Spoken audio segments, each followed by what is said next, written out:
Hey everyone, welcome to my channel. My name's Lee.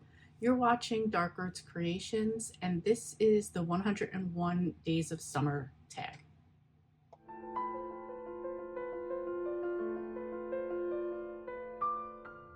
So I was tagged by Tammy at Believe in Your Shelf. I will leave her channel below. Go check her out. She's such a sweet, kind, amazing, funny person. She reads a variety of books, and she just has such a calming way of talking that I always have to watch her videos more than once because I usually fall asleep because I get so relaxed listening to her voice. So anyway, she tagged me. Thank you, Tammy. There are, I don't know how many questions here. There are 9 questions, so let's get into them. First question, barbecue time. Pick a favorite author. They are inviting you to a barbecue to announce their newest work. What do you hope they're announcing? What do you bring to share?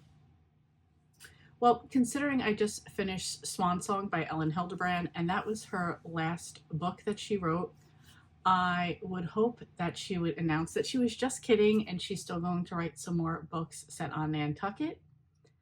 And I would bring a guacamole. I make a pretty good one. I've had a lot of people compliment it before, and it was good at a barbecue. Question 2. Road trip. Pick a real world setting from a recent or not so recent read.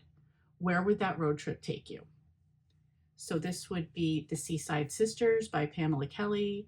This would take me to Chatham on Cape Cod in Massachusetts, which is right there by Martha's Vineyard, right there by Nantucket. I'd be spending my summer over there in that area. Number 3, camping. Do you rough it, say tent and a sleeping bag, or do you require amenities? Will you read more than usual? I will rough it and stay in a tent. However, I do need an inflatable sleeping pad and then just like a sleeping bag on top of that. Yes, I would make a fire and read outside. We went camping a lot when I was a kid, a lot. My mom, a single mom of 3 kids. She always took us on vacations multiple times a year. And usually we did it on a budget, which meant sleeping at a campground, which was fine. You know, there's always the adventure of that. There's other kids there. There was us. And, you know, as my mom always pointed out, whether we stayed in a fancy hotel or whether we stayed in a campground, we were both going to see Mickey Mouse in the morning. And she was absolutely right. And I still have that adventurous attitude toward traveling now. I'm perfectly happy to sleep at a truck stop in my car. And so is my mom, but my sister's like, nope, I need a bed and a hot shower every night. So she doesn't like to camp with us like that, but I definitely enjoy roughing it and the adventurous type of things like that. Number 4, festivals. You're attending a Booktube festival where dressing as one of your favorite literary characters is the only requirement. Who do you go dressed as and why? Okay, I would pick Mia Devlin from Three Sisters Island Trilogy by Nora Roberts. She's a witch, but she dresses very chic, and they mention a lot her like gorgeous heels that she wears, and that is not something I would wear, so I would definitely dress up and cosplay with that type of outfit. Number 5, slice of life. What is something others may consider simple or mundane, but it's something you can't see a summer without?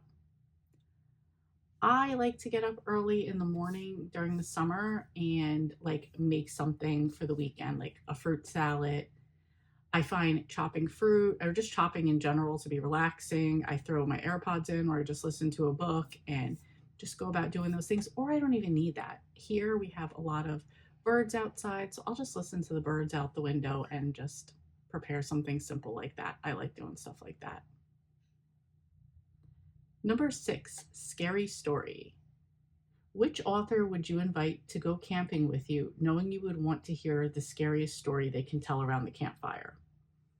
Well, I don't like to be scared, and it's very easy to scare me. So, but in the spirit of playing along, I would say Frida McFadden. Number 7, first love / summer crush. A romantic interest during the summer months often leads to a bittersweet ending or a lasting impact.